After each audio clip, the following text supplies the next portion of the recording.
법학자 훈훈이 채널의 첫 번째 인터뷰 콘텐츠를 시작하게 됐는데요. 제가 그동안 아끼고 아껴놨었던 인터뷰 콘텐츠를 드디어 우리 김경환 회계사와 함께 하기로 했습니다. 사실은 전문 인터뷰 콘텐츠는 굉장히 많죠. 우리가 차별될 수 있는 거는 일단은 20, 30대 또는 40대까지 정도로 일단 인터뷰어를 어느 정도 한정하려고 하고, 그래서 아무래도 우리는 이제 성장해 나가는 이제 막 시작하는 단계인 경우가 좀 많기 때문에 우리 이제 채널의 이름처럼 젊은 부자가 되기 위해서 노력하는 과정들을 좀 담으려고 하거든요. 그래서 그런 차원에서 좀 보시면 좋을 것 같고, 우리는 아무래도 시행착오를 많이 겪고 있기 때문에 그런 데서 느끼는 약간 현실적인 조언이라든지 이런 것들도 좀 더 생생하게, 좀 더 솔직하게 표현할 수 있을 것 같습니다. 네. 네, 첫 번째 그 인터뷰인 김경환 회계사님을 소개하겠습니다. 네. 안녕하세요. 저 EL세무회계 대표 김경환 회계사라고 하고요. 네. 또 첫 인터뷰인데 이렇게 나오게 돼서 영광입니다. 아이고, 네. 와주셔서 감사하죠. 네, 사실은 뭐 인터뷰 하는지도 모르고 와가지고 요새 이게 컨셉인가 봐요. 그냥 갑자기 밥 먹자고 해가지고 왔는데 인터뷰를 이렇게 찍고 있어서 지금 머리도 약간 헝클어지고 좀 그렇지만 그렇죠. 네, 이게 컨셉이니까 컨셉인 그러니까 만큼 요새 해보겠습니다. 약간 트렌드가, 인터뷰 트렌드가 뭐 신동엽 씨의 짠한 형도 그렇고, 핑계고, 유재석 씨의 핑계고도 그렇고, 약간 자연스러운 컨셉으로 그냥 길게 그냥 컷 편집 별로 안 하고 네. 쭉 가는 컨셉을 좀 많이 하더라고요. 사실은 원래가 뭐 술도 한잔 하면서 하려고 했는데 그건 뭐 나중에 하도록 하고 오늘은 어쨌든 콘텐츠에 좀 집중해서 진행을 해보도록 하겠습니다. 네, 좀 편하게 해도 되는 거죠? 아, 그럼요. 네, 욕만 안 하시면 돼요. 워낙 저 인터뷰를 막 네, 네. 전문가 인터뷰 많이 해가지고 그렇죠. 네, 너무 좀 이렇게 딱딱하게 하면 네. 뭐 보시는 분도 재미없고 뭐 저도 뭐 이렇게 편하게 하는 게 좋으니까 네네, 그렇습니다. 네. 일단은 첫 번째 질문은 이게 사실 일론 머스크가 면접할 때 하는 질문이라고 하더라고요. 네. 살아오면서 겪었었던 가장 큰 역경과 그거를 이겨내게 된 과정. 어떠세요? 참 한 번 망했죠. 몇 번 망한 것 같아요. 그래요? 저는 네. 잘 몰랐는데. 저 초년생 때 한 번 크게 망했어요. 그래요. 네, 저 회계사 하면서 회계사 하면은 점심 때 뭐 하는지 아세요? 밥 먹으면서 무슨 얘기 하게요? 제가 이제 회계법인 다녔거든요. 그렇죠. 네. 대형 회계법인에 다니셨었죠. 네. 그리고 뭐 여자 얘기? 다 주식 얘기예요. 다. 주식. 근데 네. 그때 주식장이 좋았을 때 아니었나요? 그냥 항상 그래요? 네. 오, 모두가 주식에 미쳐 있어요. 아무래도 기업 분석을 많이 해서 그런가요? 그런 것 같아요. 어. 그래서 저도 막 들어갔는데 어안이 벙벙한 거예요. 다 주식 얘기만 하니까 해야 될 것 같고 주식 얘기 해야 인싸가 되는 거예요. 입사를 되게 빨리 하셨죠? 되게 빨리 했죠. 14년도? 네, 14년도 말부터 네. 해가지고 했는데 계속 밥 먹을 때마다 주식 얘기하니까 주식 안 하는 사람도 하게 돼요. 그렇죠. 그리고 잘 모르니까 해야 되나? 그리고 또 듣잖아요. 또 막내니까 조용히 밥 먹으면서 자꾸 들려와요. 야, 이거 좋다더라. 이거 오른다더라. 무지성투자했죠. 그러다가 혹시 또 기업 이름 생각나신 거 있으세요? 기업 이름 민망해서 말 못하겠어요. 네네, 알겠습니다. 네. 그래가지고 했다가 좀 이제 또 일확천금의 마인드가 되게 강했어요. 한 번 사는 인생 제대로 살아봐야지 하면서 막 투자했죠. 그리고 또 회계사는 마통이 나와요. 마이스 통장. 뭐, 네, 마이스 얼마까지 통장. 되나요? 그냥 자격증 갖고 있으면 1억 나와요. 1억. 그래서 뭐 태웠죠. 주식, 국내 주식으로 하셨나요? 네, 국내 주식 했어요. 그러니까 몇 번 망했는데 네. 국내 주식으로 망한 적 있었고 해외 원유 선물로 망한 적 있었고 코인으로 망한 적 있었고 자꾸 망한 것만 이렇게 많네요. 참.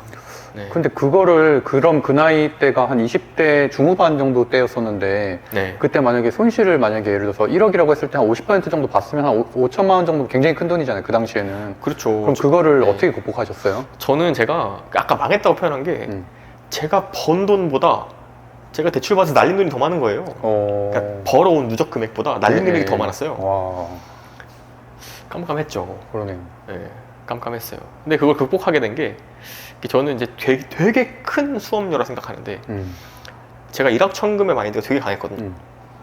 그러니까 항상 그렇잖아요. 누가 투자하면서 잃을 생각을 하겠어요. 그렇죠. 혹시 내가 투자하면은 벌어야지. 거기다 그리고 심지어 회계사인데. 굉장히 잘 될 거야라는 기대감을 가지고 하잖아요. 그렇죠. 저도 그렇게 했죠. 근데 이제 말아먹고 내가 일확천금을 노려서 그런가 보다. 이런 생각을 좀 하게 됐어요. 그게 가장 큰 이유였었던 것 같아요. 네. 그러니까 지금도 사실 대부분 많은 분들이 무지성 투자 많이 하거든요. 그렇죠. 주위에서 뭐가 좋다 그러면 맞아요. 일단 사요. 그리고 또 웃긴 게 항상 그런 정보들이 급하게 들어가요. 장마감 30분 남았는데 야 이거 사야 된대. 그냥 들어가는 거예요. 급등주, 테마주들. 네. 근데 이제 그런 일을 안 하려고 노력을 하죠. 지금도 흔들려요. 지금도 갑자기. 그럼요, 흔들리죠. 예, 아무래도 제가 정보 받는 게 예전에 저한테 정보 주던 사람하고 지금 주던 사람의 레벨이 다를 거 아니에요? 그렇죠, 그렇죠. 아무래도 이제 회계사다 보니까 그 기업의 일정 부분은 뭐 이게 꼭 자통법 위반 사항이 아니더라도 어느 정도 들리는 소스들이 있기 때문에 좀 그런 것들로 투자할 수 있다고 생각하는데, 이제 어쨌든 그런 걸로 인해서 일정 부분에 좀 손실을 받고, 네. 그렇기 때문에 그 원인에 대해서 좀 곰곰이 생각해 보니까 아무래도 이런 무지성 투자나 너무 이제 그 정보에 의존한 투자 때문이라고 좀 생각을 하셔서 그렇죠. 그런 부분들 극복하려고 이제 앞으로는 그 이후는 공부를 하셨다. 그래서 네. 그 정도로 정리하면 될까요? 그러니까 내가 아는 정보는 남들도 다 아는 정보라는 생각을 못 했어요. 사실 맞아요. 못 하다가 이제 자각을 하게 된 거죠. 음. 자기 객관화를 굉장히 잘하게 됐어요. 음. 그래서 이 정보는 나만 알지 않을 것이다. 플러스 이 정보에 대한 검증은 내 몫이다. 이런 생각을 하게 됐죠. 그러니까 요새 말로 메타인지라고도 표현을 하잖아요. 저는 뭐 그렇죠. 사실 책을 별로 안 읽어서 잘 모르겠는데 네. 자기 객관화하는 거를 보통 그런 식으로 표현을 하더라고요. 뭐 음. 메타인지가 강하다 뭐 이런 식으로. 그래서 뭐 그런 일이 있었군요. 그거 있지 않았었어요? 무슨 뭐 저번에 석유인가 뭐 투자. 그 원유 선물. 네, 저는 원유 선물이 마이너스를 갈지 몰랐어요. 맞아, 누가 맞아. 기름을 나중에 미래에 사는 거를 돈을 지불하면서까지 음. 킵을 하겠어요. 그렇죠. 이게 한 번도 없었거든요, 역사적으로. 그렇죠. 역사적인 데이터를 그래서, 믿었음에도 불구하고. 네, 그 통계를 믿었다가 회계사들이 숫자에 강하지만 그렇죠. 숫자의 앵커 효과에 대해 굉장히 약해요. 그러다 보니까 아니 이런 일이 없었는데 갑자기 지금 생긴다고. 그렇죠. 갑자기 지금 나에게 이런 생각을 누구나 하거든요. 네, 그래서 이제 저도 그렇게 했었고, 그러니까 그래서 어쨌든 섣불리 예측한 것도 어쨌든 물론 데이터를 근거로 한 거지만 그것은 네, 그럼에도 불구하고 어쨌든 손실을 벌 수밖에 없었다. 그렇죠. 그렇죠. 그래서 사실 저는 그래서 선물이라든지 이런 주식보다도 더 변동성이 강한 것들 있잖아요. 특히나 코인도 결국에는 차트로만 움직이는 거다 보니까 주식 같은 경우는 그나마 수급도 있고 재료도 있고 뭐 분석할 수 있는 것들이 있잖아요. 재무제표도 있고. 하지만 코인은 그거보다는 어떻게 보면 수급과 차트로만 움직이잖아요. 그래서 저는 사실 코인 투자를 안 하는 편이거든요. 어떻게 보면 그런 부분이 있었네요. 네, 그게 나름의 어떻게 희련이었죠. 보면은 그래도- 극복을 했는지는 그렇죠. 모르겠네요. 네, 마인드 뭐 극복을 평생- 했습니다. 네. 근데 저도 마찬가지로 뭐 아직도 물려 있는 종목들이 있고, 특히나 네. 2020년도 초반 주식 시작한 지 얼마 안 됐을 때 크게 한 1억씩 넣었었던 종목들이 지금 뭐 대웅도 그렇고 셀트리온도 그렇고 거의 뭐 7, 80% 정도 마이너스니까. 네. 근데 제가 이제 이 질문을 많이 받는데 그럼 그거 손절해가지고 그 한 3, 4천 건져서 그걸로 빨리 투자해서 복구하면 되는 게 아니냐 라고들 다들 생각하겠지만 전 마인드가 좀 달라요. 아직도 사실 좀 인정받지 못했어요. 왜냐면 제로 소멸이라는 거 사실 전 아직도 잘 모르겠거든요. 도대체 네. 이게 왜 성공적인 데이터가 나왔는데 주가가 폭락하는지 모르겠어요. 그래서 어쨌든 그걸 떠나서 제약바이오 장세가 오면은 사실 저는 나갈 수 있다라고 생각을 하고 있고, 네. 그래서 뭐 그것도 어떻게 보면 하나의 콘텐츠가 될 수 있고, 그리고 또 더 중요한 거는 제가 이 물린 거를 사실 MTS 킬 때마다 보이거든요. 네. 맨 위에 있기 때문에. 네. 그거 볼 때마다 반성하게 돼요. 약간 볼 때마다 겸손하게 되고, 사실 그런 차원에서 아직 좀 손절을 안 했습니다. 안 했고, 네. 지금 2년 반 정도 손절을 안 했는데, 어쨌든 이거를 저는 물 타서, 지금 셀트리온 같은 경우는 3, 4병 재료가 좀 있잖아요. 그래서 그 이후에 어쨌든 저는 물 타서 나오는 거를 콘텐츠로 오히려 하려고 좀 네. 생각을 하고 있습니다. 두 번째로, 저도 지금 11월 중순에 퇴사를 앞두고 있는데, 축하드립니다. 축하할 일이죠. 축할 네, 일이죠. 아유, 축할 축하할 일이죠. 일이죠. 모두의 꿈이긴 네. 하죠. 네. 특히나 저 같은 경우는 재테크 강의를 많이 했잖아요. 그러니까 정말 많이 받는 질문 중에 하나가 그거였거든요. 도대체 강사님처럼 돈이 있는데 왜 퇴사를 안 하냐. 파이프라인들이 확실한데. 근데 저는 항상 말씀드렸던 게 소속감. 난 소속감과 그에서의 좀 명예, 어떻게 보면 좀 뭐 겸임교수나 연구원이나 이런 거에 대한 다른 그 안에서의 또 명예도 있잖아요. 학생들도 가르칠 수 있고 네. 그런 권한도 있고, 그게 되게 제 행복의 기준에선 굉장히 중요한 포지션이어서 지금까지는 미뤄왔던 건데, 사실은 제가 이제 뭐 유사투자자문업 허가 신고한 이후에 이제 투자자문업을 사실 준비를 좀 하고 있거든요. 네. 한 2, 3년 뒤를 목표로 해서. 그러다 보니까 어쨌든 제가 투자자문업까지 하게 된다면은 투자 일임업이나 투자자문업을 하게 됐을 때 내가 만약 소속된 기관이 있다면 그거는 굉장히 부담이 될 수 있겠다. 그래서 사실은 정리한 이유가 가장 큽니다. 그래서 특히나 제가 뭐 오프라인 매장도 여러 개 운영하고 있고 온라인도 운영하고 있지만 온라인에 그리고 좀 더 집중해야겠다는 생각이 좀 들었어요. 특히나 유튜브를 좀 더 콘텐츠도 좀 강화하고, 그래서 이제 PD님도 올해 뽑게 된 거고. 그래서 어쨌든 그런 선택과 집중을 하기 위해서 저도 지금 현재 퇴사를 네. 앞두고 있습니다. 네.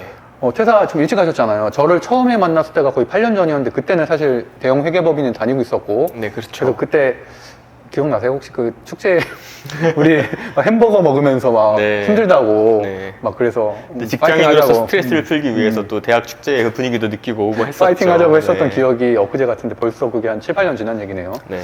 그럼 그 당시에도 제가 사실 정확하게 그만두게 된 이유는 잘 몰랐는데 어떤 이유로 그만뒀고 그 이후에 지금까지 과정을 간략하게 좀 설명해 주면 좋을 것 같아요. 네. 일단 제가 20대 때 그런 투자 제외하고 굉장히 잘한 의사결정이 두 가지가 있다 생각해요. 하나는 회계사를 딴 거고요. 하나는 회계법인을 그만둔 거예요. 오. 전 그 두 가지가 제가 가장 잘한 거라 생각합니다. 네네. 되게 아이러니하죠. 그러네요. 회계법인을 가려고 자격증 딴 거 아니에요. 그렇죠. 근데 어쨌든 간에 유명한 회계법인을 나온 걸 곳이었으니까. 굉장히 잘했다 네. 생각을 하니까 맞아요. 일단은 저는 이제 많은 분들이 사실 퇴사를 희망하잖아요. 네네. 그렇죠. 퇴사하시고 나서 또 이제 한 3개월 뒤에 영상 찍으시면 다를 거예요. 네, 전 다를 거라고 확신합니다. 뭐 느껴보시면 아실 건데, 근데 이제 대부분 직장인들이 퇴사하려는 이유가 전 세 가지라고 봐요. 하나는 인간관계가 스트레스 받아서, 네. 두 번째는 돈이 잘 안 돼서, 세 번째는 비전이 안 보여서. 그렇죠. 근데 저는 3번의 케이스였어요. 저는 그러니까- 오히려 인간관계 쪽을 많이 듣긴 했어요. 그것 때문에 힘들어서 퇴사하는 거예요. 그렇죠. 그런 분들이 많은데, 저 같은 경우에는 3번. 오히려 3번이었는데, 이게 제가 가만히 생각을 해봤거든요. 왜 우리는 점심을 먹으면서 다 주식 얘기를 할까? 왜 이렇게 사람들이 주식을 하지? 월급이 적어서네요. 그렇죠. 오. 돈 벌려고 돈 더 벌어야 되니까 그러네. 커피값 벌어야 될 거 아니에요. 그래서 내가 여기에 있으면 돈을 젊은 부자가 되기는 어렵겠다. 정말 주식으로 대박 나지 않는 한 이런 생각을 하게 됐어요. 어쨌든 지금 어느 회계법인인지는 안 밝혔으니까 한 그래도 5천 원 정도 되지 않나요? 월급이 더 되나요? 사실 지금 초봉 기준으로 5천이 넘을 거예요. 새 전. 예. 그리고 지금 제 동기들이 한 장 반 정도는 벌 거예요. 많이 벌써 연차가 10년 가까이 됐으니까. 연차 한 8년, 8년? 정도 됐죠. 한 장 반. 그래도 예. 그래도 어쨌든 있으면 계속 올라는 가는 구조네요. 그렇지 못한 중소기업들도 많으니까. 그렇죠. 아무래도 회계 법인은 상승폭이 좀 높아요. 높은 그러네요. 편이어가지고 뭐 월급으로 치면은 직장인들 치고는 많이 버는 그래요. 근데 성과급 비율이 수준이죠. 엄청 높지 않아요? 아니에요? 기본급이 그 정도 된다는 건가요? 그렇게 높지는 않아요. 그래요? 그러니까 기본급은 한 장 이상이고요. 성과급으로는 이제 어느 정도 나오는데. 괜찮네요. 예. 근데 저는 이제 괜찮다고 생각이 안 드는 거죠. 더 이상은.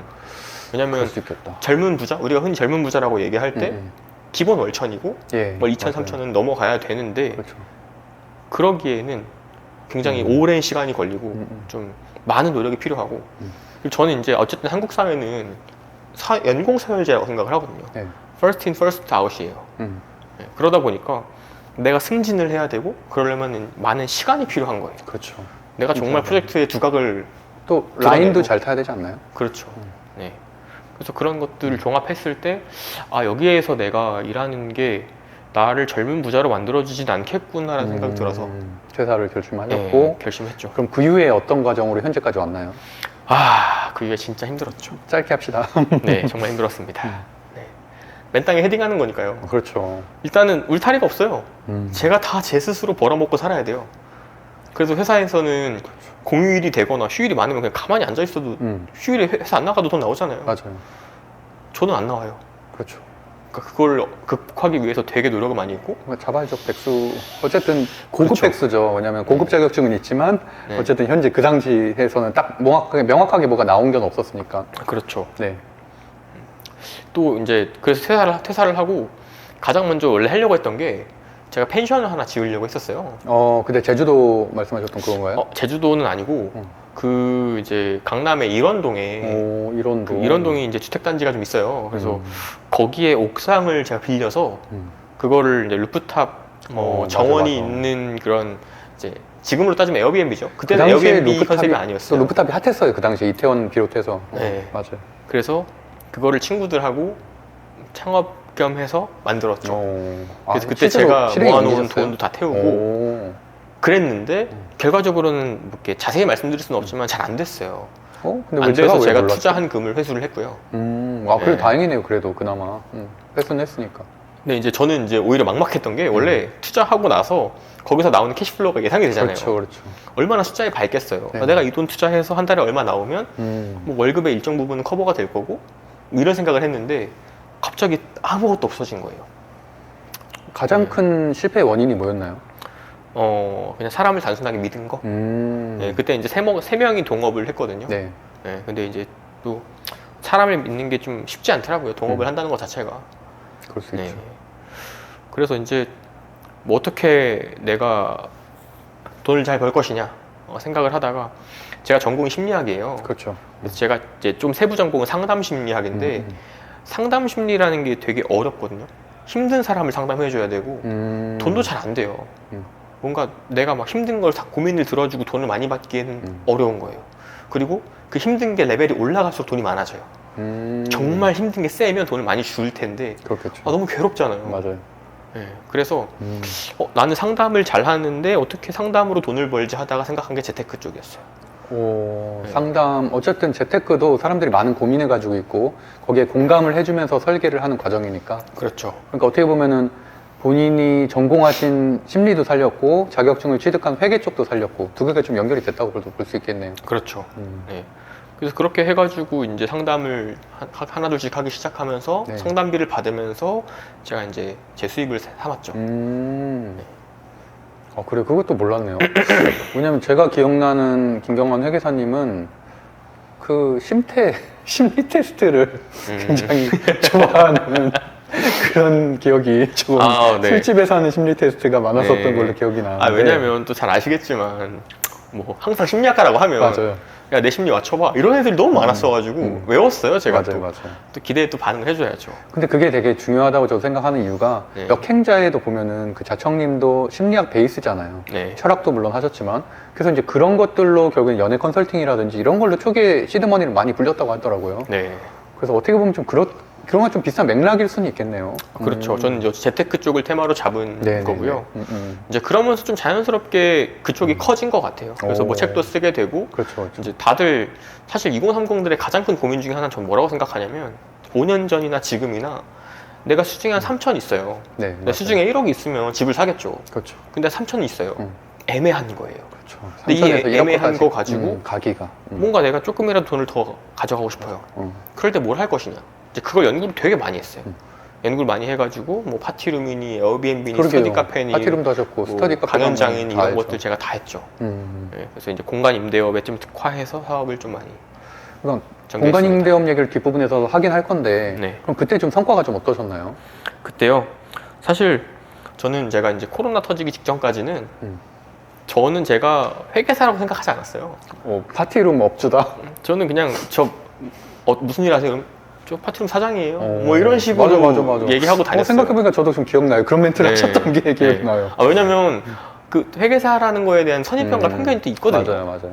그리고 이제 그냥 그런 거 있잖아요. 굳이 막 내가 구구절절하게 나를 막 알리고 싶지 않았고, 그리고 실제로도 제가 기억나요. 그쪽 일을 더 많이 하고 있었고, 그렇죠. 제가 정확히는 이제 원래 파티룸을 잘하던 친구들을 만나서 그 친구들의 그 브랜드를 프랜차이즈화 시켜서 투자자도 유치를 하고, 그거요? 제가 그런 브랜딩 셋업을 했던. 맞아요. 네. 맞아요. 그때 일을 PPT 들고 다니셨던 것도 전 기억을 해요. 네. 그래서 투자 유치 저한테도 많이 제가 보여주셨어요. 많이 받았죠.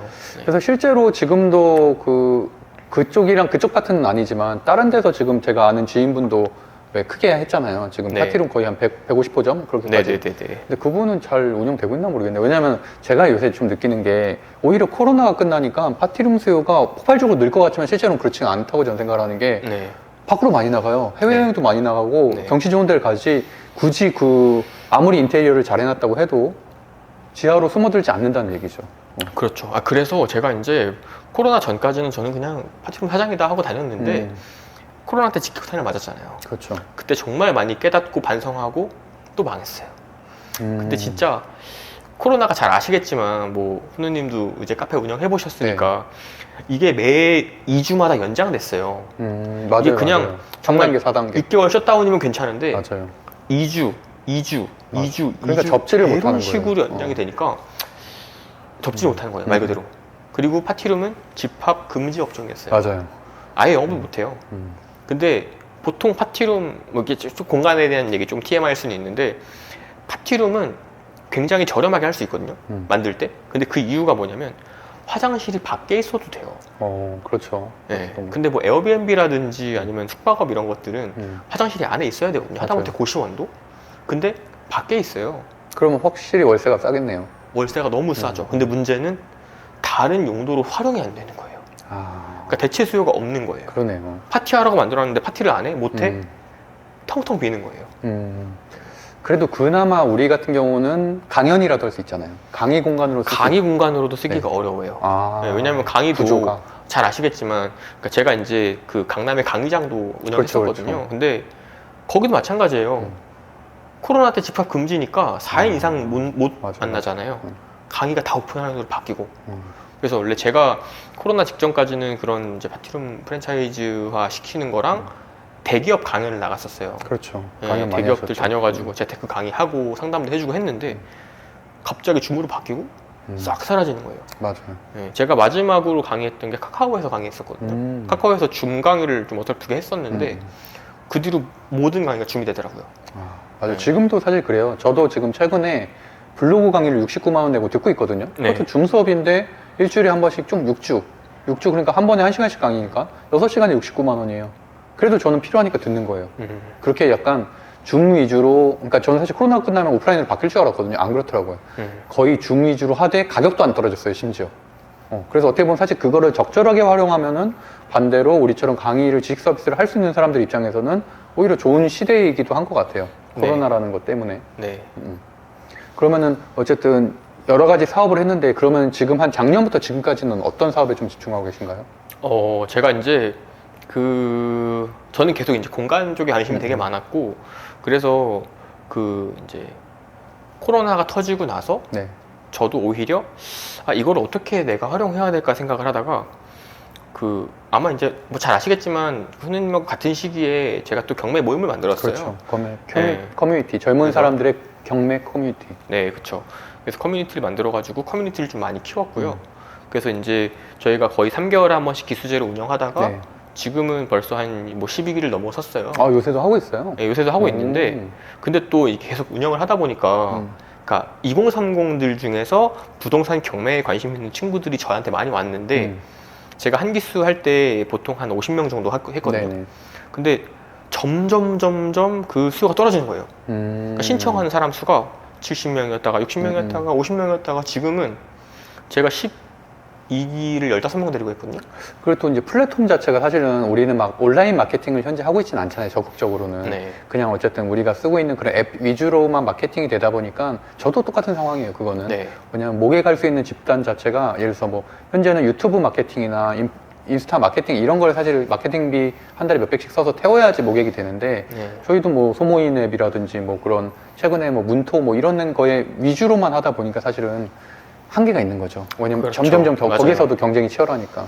근데 저는 약간 이제 어떻게 생각을 했었냐면 제가 막 특별하게 마케팅을 하지 않고도 계속 잘 됐었거든요. 그렇죠. 근데 그때는 떨어지는 또 걸 그랬죠. 보고 제가 이거는 시장의 반응이다라고 생각을 했어요.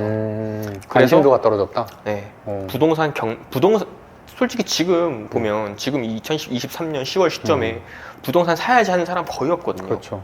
물론 제주위의 부자들은 엄청 사재껴요 지금. 그렇죠. 쇼핑하는 그렇죠. 시기예요. 맞아요, 맞아요. 근데 어쨌든 그 수요가 떨어지니까 내가 이 모임이 죽기 전에 이 모임이 이제 되게 수그러들기 전에 네. 사업으로 바꿔야겠다. 음. 해서 작년 10월 딱 1년 됐거든요. 오, 그래요? 작년 뭐죠? 10월에 제가 법인 하나 세웠어요. 오, 몰랐어요. 네, 법인 세워서 그거 가지고 공간 임대업으로 지금 하고 있고 지금 그래도 월 매출이 곧 있으면 한 1억 정도 될 것 같아요. 오, 대단한데요? 네, 그래서 이제 그런 식으로 이제 사업화를 시켜서 운영을 오. 하고 있는 중입니다. 그럼 기존의 파티룸하고 좀 다른 점이 뭔가요, 그럼? 기존의 파티룸은 제 말 그대로 그냥 파티룸 비즈니스였던 것 같고 지금은 제가 주로 하는 게 공간 위탁 관리, 위탁 운영 위탁 관리. 이런 거를 많이 해서 네. 뭐 스터디 카페라든지 일반 카페라든지 아니면 빈 주거 공간이라든지 이런 것들을 저희가 건물주로부터 위탁을 받아요. 그래서 그거를 운영해주는 역할을 하고 있습니다. 근데 그 당시 예전에 그 말씀하셨던 한 4년 전에 PPT 그 사업 모델 안에 들어있긴 하네요. 저도 기억은 나는데. 그렇죠. 그 당시 네. 그런 식으로 하시겠다고 계획이 있었으니까. 네, 맞아요. 그래요. 그리고 지금 뭐 어쨌든 뭐 세무업도 하고 있고 기장 관리도 하고 있고 네. 그다음에 뭐 예전에 한참 절세 전문 소득 뭐 예를 들어서 병원이나 이런 거를 통해서도 절세 이런 것도 좀 하지 않으셨어요? 그렇죠. 그것도 저에게 되게 중요한 아이덴티티 중에 하나고 많이 하고 있는 부분이에요. 현재도 지금 많이 하고 있다. 네. 그러면은 뭐 정확하게 내가 뭐 달에 얼마를 번다를 밝히기는 좀 어려우시겠지만 비중으로 본다면은 제일 높은 것과 한 두 번째 정도는 뭐가 두 개가 뭘로 보시겠어요? 순이익 기준으로 했을 때. 그러니까 제가 이제 작년에 세운 법인은 그냥 꾸준하게 이제 수익이 발생하고 있는 거고요. 네네. 사실 공간 대여랑 공간 관리업은 어느 정도 정해져 있거든요. 네. 뭐 수익률도 거의 일정한 편이고.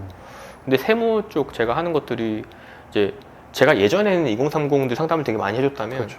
지금은 뭐 기업 2세들, 회장님들, 많이 올라갔네요. 정말 젊은 부자들 이런 분들을 많이 만나서 네. 상대를 해요. 정말 신기한 사람들이 많거든요. 근데 그런 분들이랑 같이 일을 하면 제가 다달이 얼마씩 받는 개념보다는 건 바이 건으로 받아요. 그렇죠, 그렇죠. 절세를 한 거에 대해서 이제 몇 퍼센트라든지 뭐 이런 기준으로. 그렇죠. 음. 그래서 이제 뭐 이게 다달이 얼마다라고 말씀드리기는 조금 그렇죠, 어려운데 그렇죠. 그래서 어쨌든 그 포지션이 가장 현재는 크다. 이게 클 때도 있고 작을 때도 있고. 근데 그렇죠, 이게 그렇죠. 평균적으로. 저는 또 약간 그냥 단순하게 제가 한 달에 얼마 번다로 보지는 않고요. 네. 그러니까 제가 만나는 사람이 굉장히 양질이면 어떨 때는 그 달에 내가 돈을 번 거보다 더 수확이 있다고 느낄 때가 많아요. 그러게 그 부분도 중요하네요. 그러니까 이게 왜 그런 말이 있잖아요. 저도 이제 아무래도 여러 가지 사업체를 운영하다 보니까 돈은 따라온다. 결국엔 내가 가치 있는 행동을 하다 보면 아까 우리가 리뷰를 했었던 부의 추월 차선에도 그런 내용이 있지만 내가 가치를 사람들에게 주면은 네. 제공하면 그러니까 돈은 자연스럽게 따라오는 인플루언서들도 사실 마찬가지고요. 영향력을 행사하다 보니까 자연스럽게 돈은 비즈니스가 그냥 따라붙는 약간 일종의 그런 형태라고 볼 수 있겠네요. 어떻게 보면 돈 1,000만 원보다 한 사람의 중요한 핵심 인물을 아는 게 사실은 우리 미래에 있어서는 더 큰 값어치가 될 수 있으니까. 네. 조금 여담인데 제가 되게 제가 1년 동안 굉장히 많은 분들을 만났는데 네. 그 중에서 되게 대단하다고 생각하는 분이 한 분 계세요. 네. 그분이 이제 저한테 어떤 말씀을 해주셨냐면 본인이 생각하기에 성공하는 방법이 여러 가지가 있지만 본인이 3가지로 압축을 해보겠다고 말씀하시더라고요. 그러면서 했던 얘기가 하나는 성공하기 위한 첫 번째는 내가 누구를 아느냐 그래요. 그리고 2번째는 누가 나를 아느냐라고 하더라고요. 그것도 일종의 영향력인가요? 그렇죠. 그리고 3번째는 누가 나를 존경하느냐라고 말씀하시더라고요. 근데 그게 되게 머리에 탁 와닿았어요. 보통 우리는 1번을 생각하거든요. 내가 그렇죠. 누구를 아는지. 네네네, 맞아요. 그래서 우리 그런 막 조크들도 있잖아요. 나는 형님의 아는 형님의 이런 얘기 하잖아요. 그런 것처럼. 네, 내가 누구를 아느냐 중요하죠. 근데 누가 나를 아느냐도 되게 중요한 것 같은데 그렇죠. 사람들이 생각보다 그걸 신경을 많이 안 쓰는 경우가 많아요. 이게 뭐냐면 예를 들면 제가 어저께도 좀 이제 블록체인 쪽으로 유명한 그 스타트업의 대표를 만났어요. 네. 투자 금액만 엄청나게 커요. 근데 제가 그 대표를 아는 것도 중요하죠. 네. 식사를 했으니까. 근데 반대로 그 사람이 저를 알아야 되는데 그게 무슨 말이냐면 그 사람이 뭔가 나랑 같이 뭔가를 하고 싶어 하거나 나를 필요로 그렇죠, 하거나 그렇죠. 내가 뭘 하는지 알아서 핏이 맞아야 되는데 그거는 또 어려운 거죠. 그렇죠. 우리가 뭐 골프를 한번 같이 치고 밥을 한번 같이 먹고 한다고 해서 알죠. 잘 알지만 뭔가 지금 우리도 갑자기 제가 이렇게 와가지고 인터뷰를 하는 것처럼 어쨌든 훈우님께서 저를 아시니까 얘가 인터뷰할 수 있는 애구나 아시니까 또 이런 자리가 마련된 그렇죠. 거잖아요. 네. 말씀하신 대로 제가 김경환 회계사를 이렇게 섭외를 1순위로 하게 되려고 생각을 한 것도 아우, 영광입니다. 물론 우리의 이제 그동안의 케미도 있지만 7, 8년간의 케미도 있지만 어쨌든 신뢰할 수 있는 인물이라고 생각하니까 한 거지. 저도 네. 아무리 뭐 자격증 있다고 해도 아무나 이렇게 앉혀서 인터뷰를 진행하진 않잖아요. 그렇죠. 어. 얼마나 또 소중한 채널인데. 네네네. 제가 그래서 약간 재밌게 하려고 하면서도 조금 맞아요. 콘텐츠를 담고 있습니다. 네. 그리고 우리가 좀 더 웃으면서 해야지.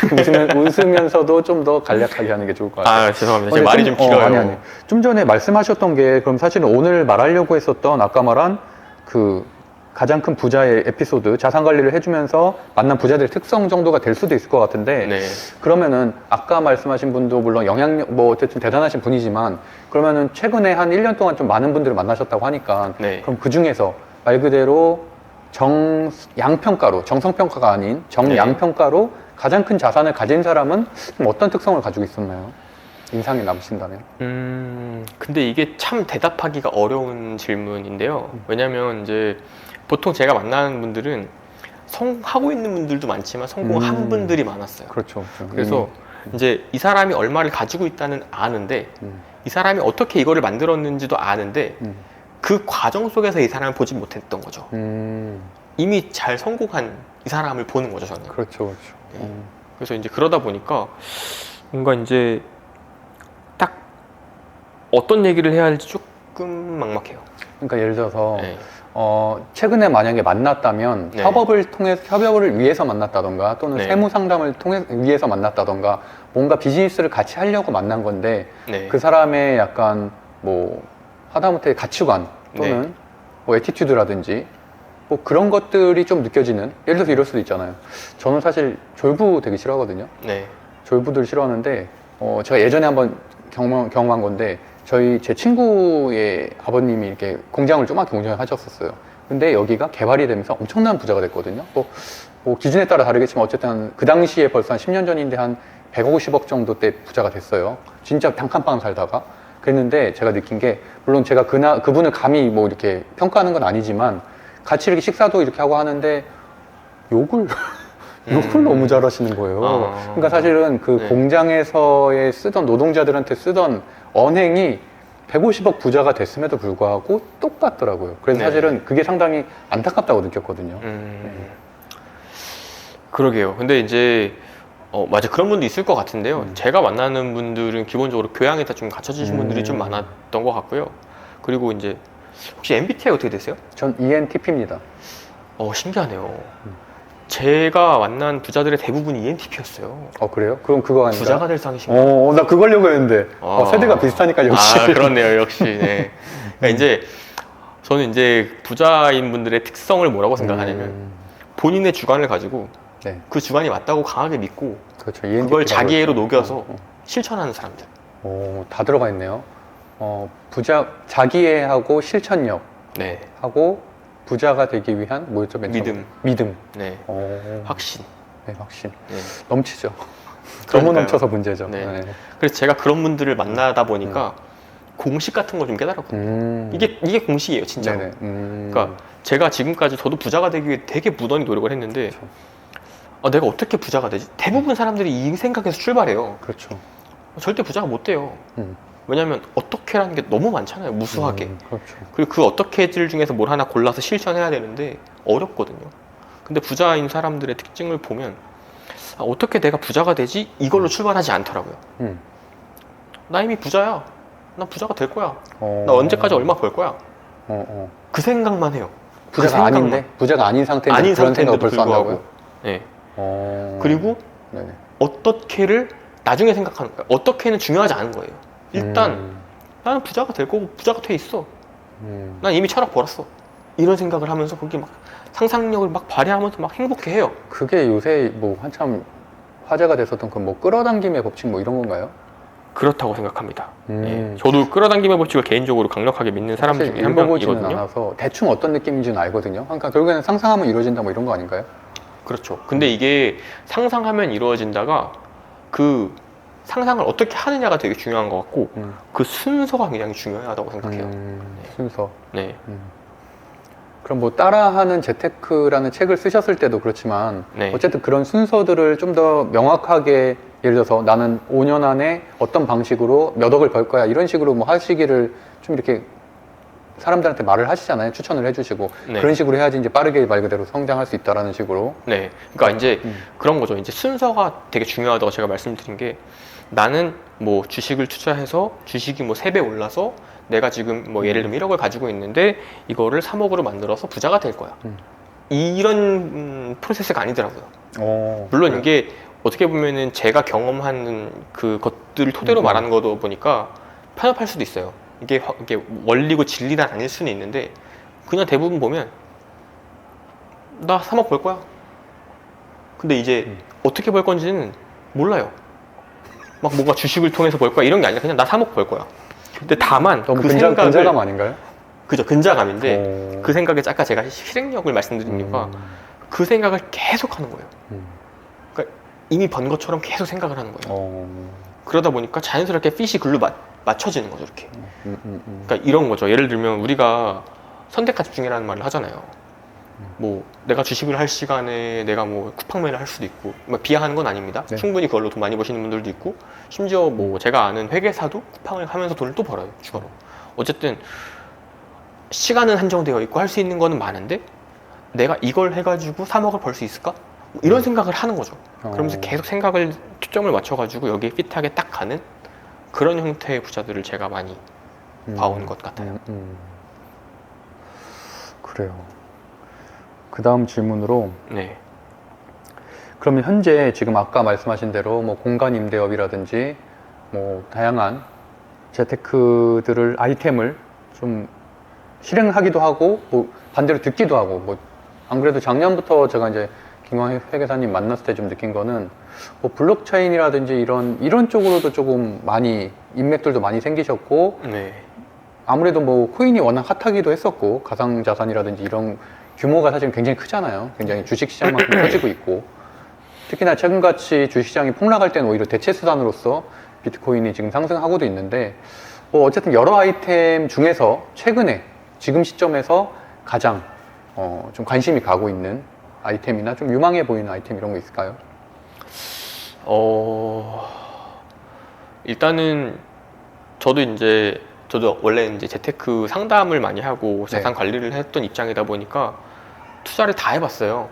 주식부터 뭐 해외 선물, 그렇죠. 뭐 원유, 레버리지, 뭐 채권, 뭐 다 해봤는데 코인도 많이 해보고 네. 코인 쪽도 그냥 단순히 거래소에서 투자하는 거 말고도 그 런치패드 같은 데서 민팅해가지고 받는 것도 있고 디파이도 있고 되게 많거든요. NFT도 네. 있고 맞아요. 다 해봤는데 음. 그냥 다 해보니까 그냥 시장을 계속 보게 되는 것 같아요. 그래서 이제 요새 뭐 가장 관심 있게 보는 거는 당연히 코인 시장이고요. 저는. 오히려 지금 시점에서도 네. 물론 지금은 이제 아무래도 이제 코인이 결국에는 뭐 금의 대체제라는 식으로 사실은 원래 컨셉은 그랬었잖아요. 어떻게 보면 네. 달러 그런 근본주의를 조금 부정하는 듯한 네. 그래서 그런 거에 대한 대체 통화에 대한 논의가 있어서 그나마 이제 이런 도미넌스가 형성이 돼 있는 이제 코인이 이제 비트코인 특히나 비트코인의 대체제로 떠오르게 된 건데 아무래도 저는 이제 주식을 주로 최근에는 좀 집중을 하다 보니까 주식시장이 제가 뭐 9월 중순에도 공지를 했었지만 굉장히 안 좋아졌거든요. 9월 중순부터 안 좋았어요. 그래서 네. 추석 전에도 사실 저는 다 손절하고 나가야 된다라고 계속 커뮤니티에서 주장을 했는데 근데 이 정도로까지는 사실은 낙폭이 클 줄은 몰랐거든요. 또 심지어 우리가 예상하지 전혀 못했던 이팔 전쟁이 또 발생을 했으니까 그래서 지금 오늘만 해도 지금 우리 촬영일 기준으로 10월 26일인데 오늘도 사실 주가가 폭락을 했고 네. 비트코인은 이틀 전에 좀 급등을 하고 나서도 지금 우상향을 조금씩은 하고 있단 말이에요. 막 되게 눈에 띄는 정도의 상승까지는 아니겠지만 어느 정도. 네. 그렇죠. 그러면은 사실 그 이유 말고 뭐 비트코인을 좀 더 주목하시는 이유, 그러니까 그럼 말씀하시는 게 비트코인인가요? 아니면 가상화폐인가요? 가상화폐 시장이라고 저는 생각을 하는데요. 알트코인 포함해서? 네, 알트코인을 포함해서. 왜냐면 이제 뭐 무수히 많은 이유가 있겠죠. 뭐 저보다 훨씬 전문이신 분들도 많고. 근데 이제 저는 이런 생각을 해요. 이게 되게 주식 투자할 때 되게 중요한 게 섹터잖아요. 네, 그렇죠. 수급이 몰리는 거고요. 네네네. 근데 이게 코인 시장이 되게 작거든요. 아직도. 아직도 굉장히 작아요. 주식 시장에 비해서는. 그래서 수급이 몰려서 돈이 여기로 쏠리면 펌핑이 될 확률이 매우 높다고 생각을 하고요. 단기간. 그래서 요번에도 오른 게 그 ETF에 대한 기대감 때문이거든요. 맞아요. 그러다 보니까는 뭐 단순한 거죠. ETF에 대한 기대감으로 ETF가 되면 수급이 이쪽으로 쏠릴 거니까 그러면 당연히 돈이 몰리니까 올라갈 수밖에 없을 거고 뭐 이런 논리라고 생각을 근데 합니다. 사실 저는 이제 가상화폐는 비트코인만 체크하거든요. 왜냐면 네. 비트코인도 사실 여러 경제 지표 중에 하나로 보기 때문에. 네. 근데 말씀하신 내용을 제가 정확하게 확인은 못했는데 ETF의 편입 기대감 때문에 물론 가상화폐 시장 자체가 어느 정도는 뭐 양지화가 되고 이런 것들 때문에 전반적인 상승이 있을 수 있다는 건 알지만 우리만 해도 주식에도 ETF에 편입되는 종목들은 정말 메이저만 몇 종목만 편입이 되는 거잖아요. 네. 물론 테마성으로 같이 잡주들도 움직이긴 하지만 네. 그럼 비트코인도 현재는 그런가요? 시장이? 지금 그냥 결국엔 비트코인 중심으로 갈 텐데 네. 나머지 알트코인들까지 막 변동성이 굉장히 크다는 얘기인가요? 알트코인들이 많이 죽을 수도 있죠. 죽을 수도 있는데 오히려 ETF가 되면은 약간 이제 조금 다른 게 예를 들면 2차 전지를 예를 들어보면 2차 전지라는 테마에 수급이 들어왔어요. 그렇죠. 그럼 당연히 대장주가 제일 많이 오르면서도 네네. 관심 많이 받겠지만 2차 전지에 묻어있는 주식들 많이 오르잖아요. 그렇죠. 관련주들. 전 좀 그걸 비슷하게 보거든요. 그러니까 당연히 사람들이 비트코인 ETF가 되면 그쪽에다가 이제 쏠리겠죠. 쏠리는데 코인 하는 사람들은 뭐 비트코인으로 시작을 하지만 알트코인도 보게 되고 디파이도 보게 되고 여러 가지로 NFT도 보게 되고 되게 관련된 시장 전체가 시장 전체를... 전체를 순환매가 돈다. 네. 그런 차원에서 현재 시점에서도 코인 시장이나 가상화폐 시장 괜찮게 보고 있다. 네. 정도로 정리하면 되겠네요. 왜냐면 사실 저만 해도 주식 투자를 많이 하잖아요. 네. 뭐 테마주도 많이 하고.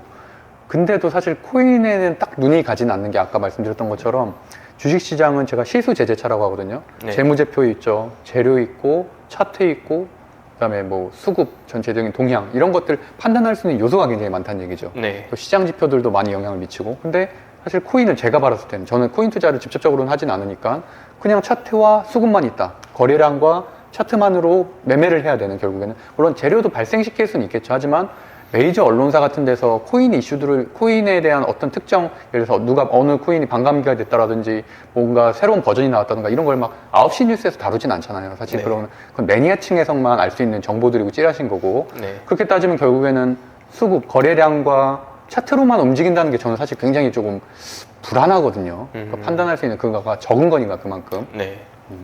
그 아까 반감기 얘기 되게 잘해 주셨는데 사실 이제 코인이 오를 수 있는 요인은 좀 두 가지 정도가 있다고 봐요. 하나는 ETF인 거고요. 또 하나가 반감기거든요. 그렇죠. 내년에 비트코인 반감기예요. 네. 근데 이게 사실 반감기 대수롭지 않게 생각하시는 분들이 많지만 되게 중요한 영향을 미치거든요. 그렇죠. 그리고 이제 이제 코인을 좀 뭐 저도 코인을 엄청 잘하는 사람은 아니에요. 제가 뭐 투자를 잘하는 사람, 트레이딩 잘하는 사람은 아닌데 전 이제 이런 뭐 코인 쪽으로 세무 자문은 정말 제가 우리나라에서 탑 그러게요. 5 안에 네. 든다고 생각을 합니다. 많이 하시죠. 네. 근데 이제 좀 보면 온체인 데이터라는 게 있거든요. 그러니까 어쨌든 블록체인은 그러니까 비트코인을 이제 근간으로 한 블록체인은 어쨌든 정말 투명성을 강조하고 그런 그 탈중앙화를 강조하는 거다 보니까 그렇죠. 원래 취지가 그 그렇죠. 기록과 데이터들이 온체인상에 다 남아 있어요.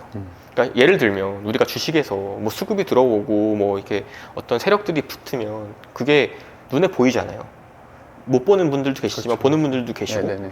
근데 코인은 그게 훨씬 잘 보여요. 어. 온체인 데이터가 명확하게 나와 있어요. 그래서 그것만 트래킹하는 분들이 있거든요. 그렇죠, 그렇죠. 그래서 그것만 트래킹 해가지고 아, 지금 여기 수급이 들어와서 단기적으로 펌핑이 됐고 이게 코인의 그 유통량하고 발행량하고 시가총액이랑 뭐 주식도 마찬가지지만 그걸 비교했을 때 너무 지금 뭐 감매수다 이런 걸 파악해서 투자를 하기도 하고 해서 본질은 비슷한 것 같아요.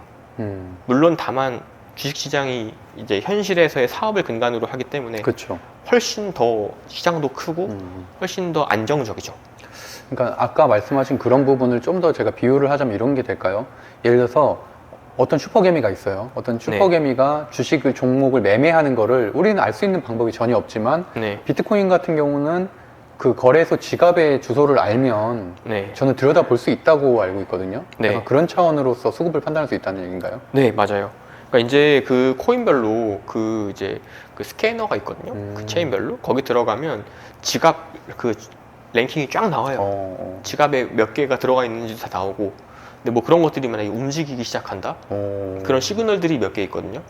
그리고 이제 뭐 좋은 건 아닐 수 있는데 이제 우리나라도 막 코인에 대한 제도적인 것들이 도입이 되고 있지만 아직은 제도가 미흡해요. 그렇죠.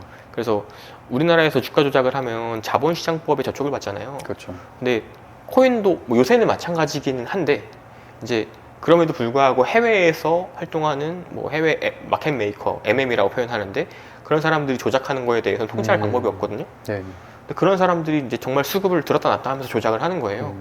그러니까 그런 것들이 워낙 많다 보니까 그러니까 어쨌든 그런 거에 대해서 연구하시는 분들은 어쨌든 그런 거를 활용해서 네. 부자가 될 수도 있다.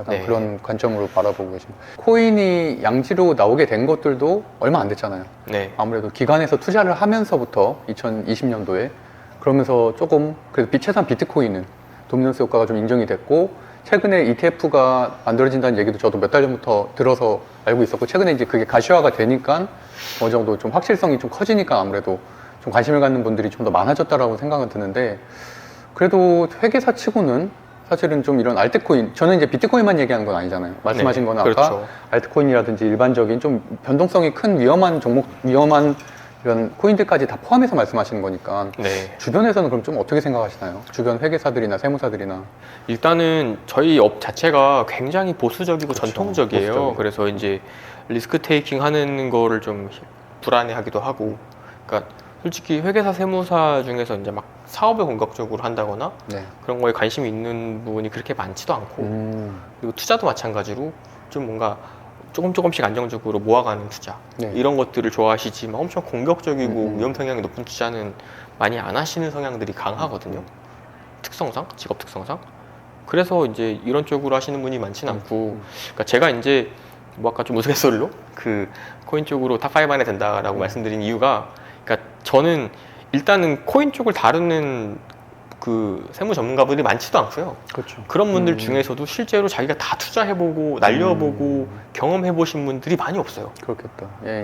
그러니까 저도 이제 뭐 제가 이제 약간 좀 어드바이징 하고 있는 파운데이션들이 좀 있거든요. 네. 근데 뭐 이건 이제 막 말씀드릴 수는 없는데 좀 되게 굵직한 곳들도 제가 어드바이징을 해드리고 있어요. 네. 근데 이제 제가 한 곳의 에피소드를 들려드리면 갑자기 전화가 왔어요. 저한테 전화 와가지고 언제까지 어디로 오세요 이러는 거예요. 근데 보통 그러면 이상하니까 느낌이 쎄하니까 안 가야 되는데 네. 너무 흥미로운 거예요. 이런 경험이 살면서 없으니까. 그래서 갔어요. 네. 갔더니 자기들이 누군지 말을 안 해줘요. 그러면서 저한테 저의 경험과 저의 지식을 읊어보라는 거예요. 블록체인에 대한 거. 뭐 압박 면접인가요? 좀 신기했어요. 그래서 했죠. 네네. 저는 자부하거든요. 제 지식과 경험이 좀 음. 이렇게 그래도 높다는 사실에 대해서. 그래서 이제 다 얘기를 했어요. 심지어 제가 이제 그 메타마스크 해킹 당해가지고 그 갈라 미란두스 민팅했던 거 그 해킹 당해서 날아가는 적도 있거든요. 하여튼 뭐 그런 것들도 다 얘기를 하고 뭐 온체인 어떻게 보는지도 제가 알고 있는 거 얘기하고 했더니 일단 가래요. 그래서 갔죠. 그러고서는 한 이틀 뒤에 연락이 왔어요. 자기들이 사실 어딘데 같이 일을 했으면 좋겠다. 그래서 지금 일을 하고 있어요. 네. 근데 거기 말고도 제가 좀 이렇게 뭐 어드바이징 하는 곳들이 몇 군데 더 괜찮은 곳들이 있거든요. 네네. 네. 그래서 이런 성향의 세무 전문가들이 굉장히 적죠. 그럴 것 같아요. 네, 굉장히 적어요. 그냥 일반적으로 저도 뭐 세무사분들을 10분 이상 만나고 있지만 그분들은 대부분 다 하는 게 이제 기장에 좀 주력을 하시고 네. 가끔 가다가 이제 부동산 전문 세무사들이 가끔 있으시고 네. 뭐 기업 절세에 대해서 좀 많이 얘기를 하시지 사실은 저도 좀 뭐 우리가 알지는 오래됐지만 좀 어떻게 보면 좀 블루오션을 찾아간 건가요? 이게 이런 생각을 했어요. 아까 저희가 책을 부의 추월 차선이라는 책을 다뤘는데 네. 그때도 이제 얘기한 게 잡이랑 비즈니스랑 잡 비즈니스. 그러니까 이제 인도랑 추월 차선이랑 서행 차선을 얘기를 했는데, 그러니까 제가 하는 이 세무회계 업종은 이미 국세청 출신의 쟁쟁한 분들이 그렇죠. 많이 업계에 계시고요. 너무 많이 잘하고 계신 선배님들이 너무 많으세요. 네, 그렇겠다. 그러면 저는 내가 어떻게 하면은 추월 차선으로 갈 수 있을까? 어떻게 하면 내가 국세청 출신의 이런 분들을 뛰어넘어서 뭐 감히 뛰어넘어서 뭔가 나의 그런 걸 영향력을 발휘해서 추월차선 탈 수 있을까를 고민했을 때 이분들이 안 건드리는 거, 이분들이 조금 어려워하시는 거, 이런 것들을 생각을 했죠. 신생. 그래서 제가 이제 뭐 이렇게 이제 기장도 하고 있는데 네. 제가 BJ 분들을 되게 많이 해요. BJ, 유튜버, 틱토커, 인플루언서, SNS 뭐 마켓 운영하시는 분, 뭐 이런 분들 되게 제가 많이 하거든요. 합방 좀 시켜주세요. 저도 좀 커야죠. 네, 그래서 뭐 저도 만나기 힘들어요. 그래서 그런 분들을 많이 하는데 뭔가 조금 전통적으로 건드리지 않는 거, 네. 이런 거에 신경을 많이 써서 그러다 보니까 굉장히 빠르게 성장을 했던 것 같습니다. 네네. 이게 적절한 비유가 될 수 있을지 모르겠는데, 네. 제가 이제 유사투자자문업 허가를 받고 나서, 신고사항이죠. 신고를 하고 나서, 이제 그런 협회가 있거든요. 유사투자자문업 협회가 있어서, 민간단체죠. 거기에 들어갔는데, 거기에 한 500분 정도 계시거든요.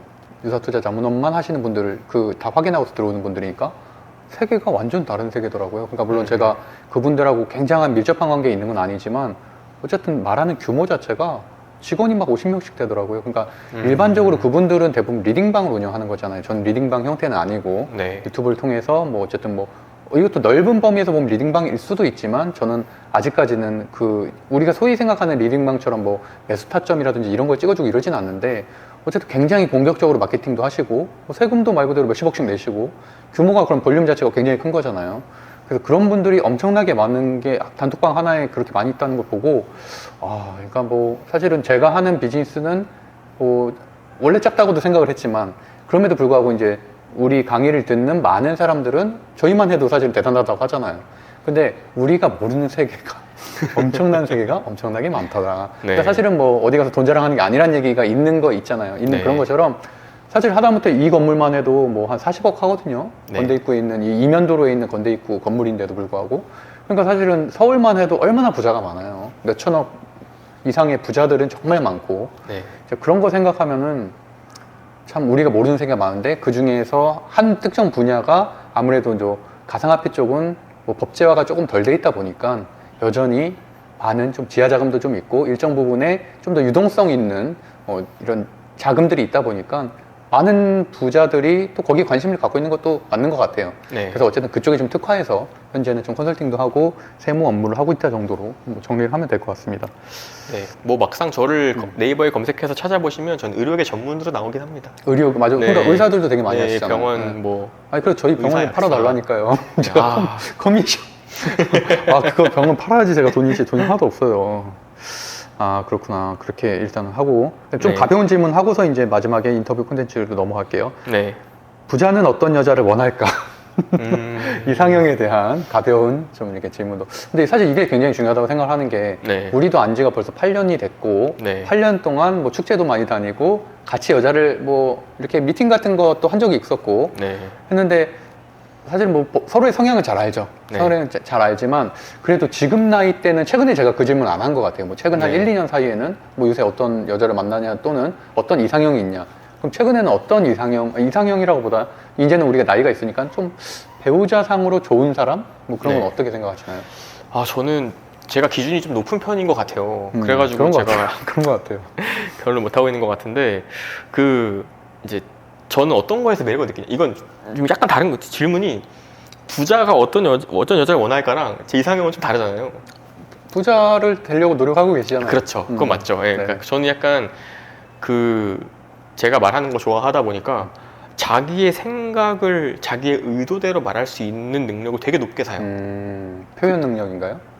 그렇죠. 그러니까 이제 예를 들면 제가 A라는 의도를 가지고 A라고 말했는데 이게 와전돼서 A 다시거나 B거나 하는 경우가 굉장히 많거든요. 그렇죠. 사람들 사이에서. 맞아요. 근데 저는 A를 A라고 말해서 사람이 A라고 인식하게 할 수 있어요. 그래서 이제 그런 걸 할 수 있는 사람에게 되게 높은 밸류를 느끼고 일단 소통 능력이 좋아야 된다는 거죠. 그러니까 정확하게 이해하고 정확하게 네. 표현할 수 있는 사람. 그렇죠. 본인이 생각하는 바를 정확하게 전달할 수 있는 거에 대한 거를 좀 높게 네. 사는 것 같고 그리고 저는 이제 약간 그런 것 같아요. 이건 조금 너무 좀 가볍게 들어갈 수는 있는데 저는 제 철학 중에 하나가 뭐냐면 같이 있는 사람을 좀 행복하게 해주고 싶어야 한다는 철학이 있는데 네.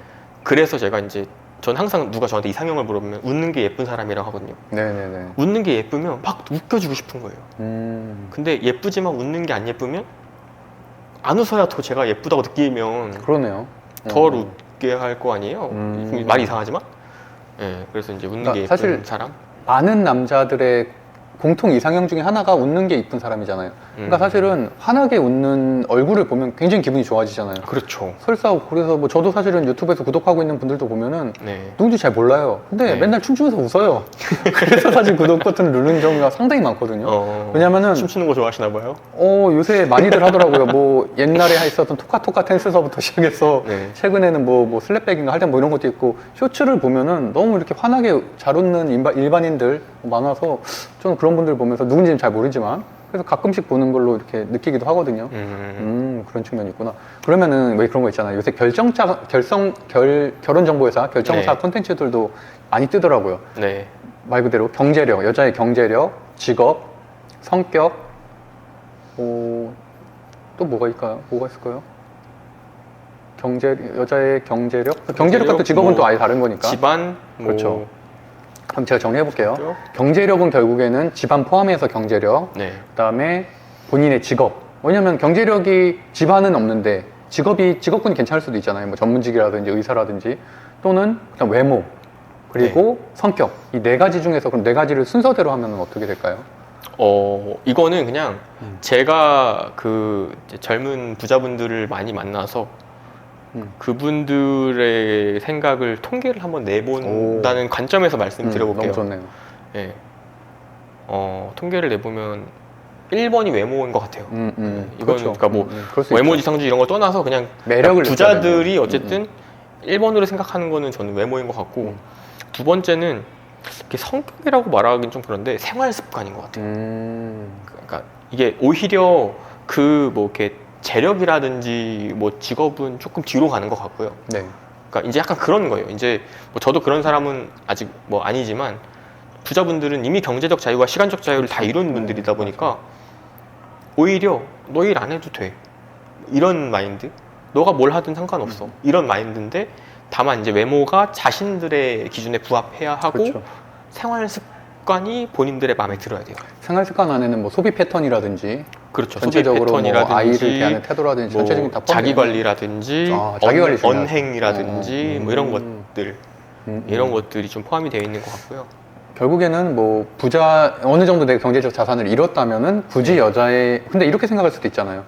부자가 만나면 더 큰 시너지 효과를 나서 뭐 그렇게도 될 수 있다라고 생각을 드는데 또 그렇진 않나 봐요. 네, 그렇진 않더라고요. 그러니까 이제 물론 이제 제가 또 만나는 분들이 또 저의 경험에 한정해서 말씀을 그렇죠. 그렇긴 하죠. 드리는 거다 보니까 주관적인 거니까. 네. 근데 제가 뭐 기업 2세 분들도 많이 알거든요. 2세, 3세 분들. 네네. 근데 그분들도 비슷한 것 같아요. 그러니까 뭔가 이미 본인이 성공했고 이미 본인이 너무 돈이 많아서 경제적 자유를 누리고 있는 상황이기 때문에 뭔가 내가 이 사람을 통해서 더 그러니까 그런 생각은 잘 안 하는 정략 결혼이라든가 거고. 이런 거 진짜 약간 드라마 속에서는 있고 뭐 현실 네. 속에서 있긴 하지만 그거는 네. 일부 재벌의 얘기고 그냥 일반적인 우리는 사실 일부 그 정도 재벌은 사실 만날 일은 평생 없잖아요. 근데 그렇죠. 그거 말고 약간 준재벌급이라든지 그냥 몇백억 자산가 정도는 네. 그냥 어쨌든 본인의 취향이라든지 가치관, 성격 뭐 이런 거를 조금 더 많이 보는 것 같다 정도로 그쵸. 정리하면 될까요? 네. 네, 좀 그렇게 정리하고서 그 다음 질문으로 넘어갈게요. 그 아까 말한 대로 인터뷰 콘텐츠 10개, 어쨌든 제가 진행하고 있는 10개의 콘텐츠긴 한데 10개의 네네네. 파이프라인인데 네네. 짧게 여기에 대해서 좀 어떻게 생각하는가 네. 한 10초 내외로만 네. 이렇게 해볼게요. 일단 근로소득에 대한 생각은 어떻게 생각하세요? 거쳐가는 거. 거쳐가는 것? 네. 직장은 거쳐가는 곳이다. 그럼 오프라인 창업에 대한 생각? 뭐 왜냐면 예전에도 칵테일바 저한테 얘기한 적이 있었죠. 네. 라운지바나 이런 거 같이 하면 어떻겠냐. 그래서 네. 그거에 대한 생각, 지금은 좀 카페 창업이나 칵테일바에 대한 생각은 어떠신지? 저는 공간을 좋아하는 사람으로서 내 공간이 있다는 거에 대한 자부심이 생기기 때문에 오프라인 창업도 굉장히 좋다고 생각을 합니다. 현재 시점에서도? 왜냐면 인건비 계속 오르고 이런 상황이 돼도요. 그러니까 꼭 수익만을 위해서 오프라인 창업을 하진 않잖아요. 근데 자신의 자아 실현도 공간으로. 있거든요. 네. 비즈니스 차원에서도. 네. 그러면은 파티룸, 뭐 아무래도 공간 임대 사업 많이 하시니까 파티룸이나 에어비앤비의 현재 뭐 전망이라든지 현재 상황 어떻게 생각하세요? 막 큰 돈이 되진 않고요. 어느 정도의 캡과 플로우가 정해져 있는 거라고 봅니다. 그러니까 약간 부업 정도로는 적당하다? 이제 뭐 예를 들면 뭐 에어비앤비를 하더라도 에어비앤비를 한 10개까지 모아가지고 거기 오는 손님들을 대상으로 부가적인 서비스를 또 제공한다거나 뭔가를 이런 식으로 일종의 비즈니스의 커뮤니티를 또 확장을 만들어. 할 수 있는 그런 교두보 역할이 되는 거라 생각을 하고요. 그 자체 가지고 내가 이걸 사업으로 키우겠다 하는 건 쉽진 않죠. 그러니까 뭔가 또 추가적인 컨셉이 필요하다 네. 정도로. 네, 알겠습니다. 예를 들어서 그런 게 될 수 있겠네요. 우리가 예를 들어서 파티룸도 하고 있고 여러 가지 커뮤니티, 재테크 커뮤니티 운영하고 있다 보니까 거기에 오는 사람들을 잘 이렇게 데이터베이스를 잘 관리를 해서 그 사람들한테 추가 마케팅을, 리마케팅을 통해서 뭔가 새로운 또 비즈니스를 만들어내는 약간 그런 느낌이라고 보면 되겠네요. 그렇죠. 그다음에 네 번째로는 커뮤니티 사업. 우리가 안 그래도 뭐 소모임이라는 어플도 운영을 해봤고 저도 이제 네이버 카페도 현재 운영하고 있고 유튜브 구독자들도 있고 한데 사실 아까도 사실 저희가 촬영할 때 옆에서 있었던 분들도 그 얼마나 규모에 되는지는 모르겠지만 그거 가지고 엄청 싸우잖아요. 그러니까 결국에는 제가 생각하는 거는 커뮤니티로 돈을 벌려고 하다 보니까 문제가 생기는 거라고 생각을 하거든요. 네. 처음에는 순수하게 나도 재밌게 하려고 시작을 했는데 어느 순간 운영진들도 늘어나고 하면서 그 안에서의 또 이런 알력 다툼도 생기고 뭐 개인 모임 또 비공식 모임들도 생기고 돈 문제도 결부되고 이랬었던 것 같아요. 그러면 어쨌든 비즈니스 차원에서 보기에 이런 커뮤니티 사업을 어떻게 보시는지? 저는 커뮤니티 사업을 정말 매력적이라 생각합니다. 네, 커뮤니티를 갖고 있다는 게 굉장히 힘이 되기 그쵸. 때문에 그러니까 그거를 영향력. 잘 못 쓰면 싸움이 발생해요. 물론. 근데 잘 쓰면 아까 제가 말씀드린 것처럼 저는 제 경매 모임을 가지고 사업으로 키웠던 사람이다 그렇죠. 보니까 네, 어떤 굉장히 노하우가 매력적으로 있을까요? 느낍니다. 그러니까 저는 핏이 맞아야 된다고 생각해요. 여기 오는 사람들의 니즈하고 제가 제공해주는 니즈가 강의도 그렇지만 사업적인 것도 마찬가지로 그러니까 실제로 그런 거죠. 이 사람들이 저한테 투자를 해서 제가 공간을 운영하면서 거기서 수익을 쉐어해준다. 이게 핏이 맞잖아요. 그리고 나중에 필요하다면 공간을 운영하게끔 제가 그냥 줄 수도 있는 거고. 그런 식으로 뭔가 주고받을 수 있는 게 명확하게 가치를 네. 제공할 수 있으면 괜찮다. 그래서 커뮤니티는 굉장히 매력적이라 생각을 하고 그런 저도 부분에서 동의합니다. 네. 뭐 저보다 훨씬 커뮤니티를 많이 크게 키우셔서 운영하고 있는 입장으로서 좀 존경하고 있습니다. 아닙니다.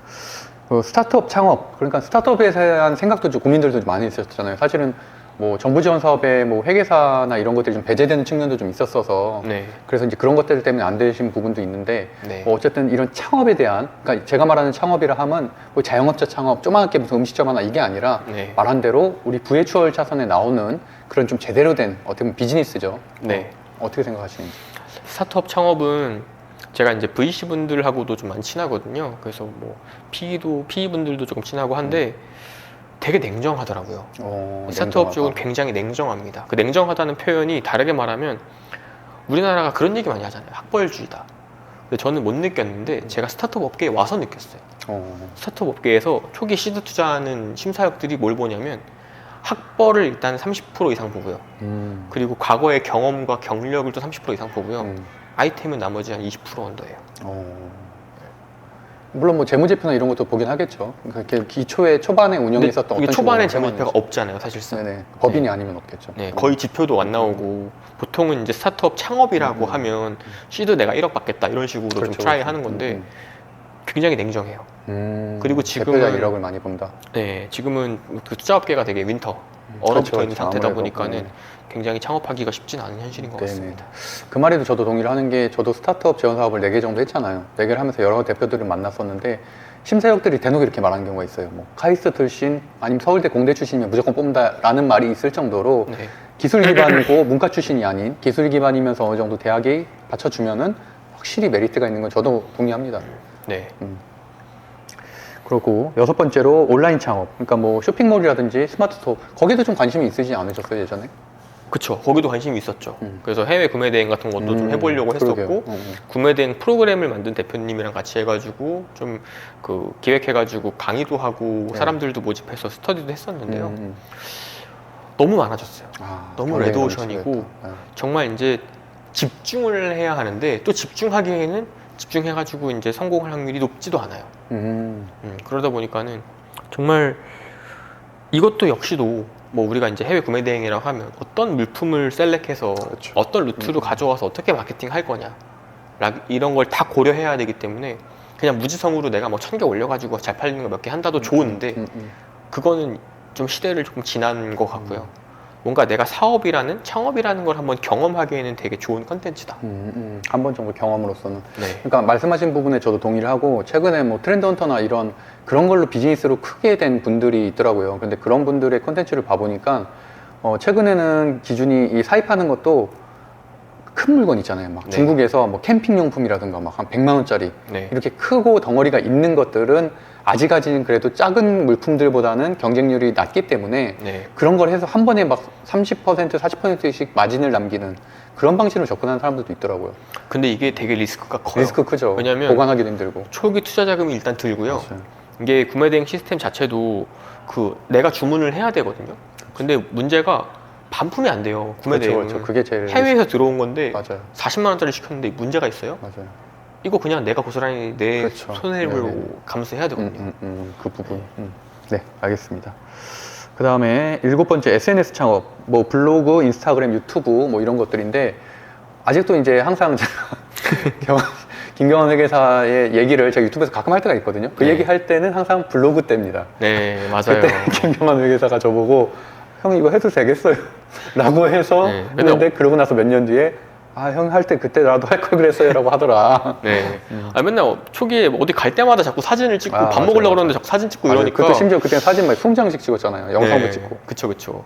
그래서 이제 내가 연애하는 것도 아니고 내가 만약에 정말 인스타 좋아하는 여자친구라고 하면 참겠는데 그러게, 맞아요. 남자 가가지고. 남자 와가지고 맞아. 그러고 있으니까 제가 이제 뭐 하시는 거냐 이렇게 했는데 어느 순간 파워블로거가 돼 있는 걸 보고 역시 이 형님은 한다면 한다, 된다면 된다 이런 분이구나 그러니까 제가 느꼈죠. 어쨌든 저도 돌이켜보면은 7년 동안의 이런 재테크 인생을 돌이켜보면은 가장 잘한 건 블로그를 하는 거라고 생각을 하거든요. 자기 채널이 생긴 거니까. 네, 뭐 그게 지금 시작이 인스타가 될 수도 있고 뭐 틱톡이 될 수도 있겠죠. 지금 시점에서는. 네, 근데 저는 그렇다고 생각하고 최근에도 뭐 여전히 로알람이나 이런 유튜버들 있거든요. 그런 분들도 워드프레스 뭐 이런 걸로 구글 그 있잖아요. 구글 블로그 네. 뭐 그런 걸로 뭐 몇 억씩 버는 걸 인증을 하기도 하고 막 그러거든요. 네, 그래서 물론 네이버 블로그는 그 정도는 아니지만 네이버 블로그는 여전히 체험단 위주긴 하지만 뭐 구글 애드센스나 이런 그럼 워드프레스를 이용하면은 또 그것도 엄청난 재테크 수단이 된다고는 하더라고요. 최근에도. 그렇죠. 네. 그러니까 저는 아까 말씀하신 그 온라인 창업하고 SNS 창업을 좀 비슷하게 좀 보는데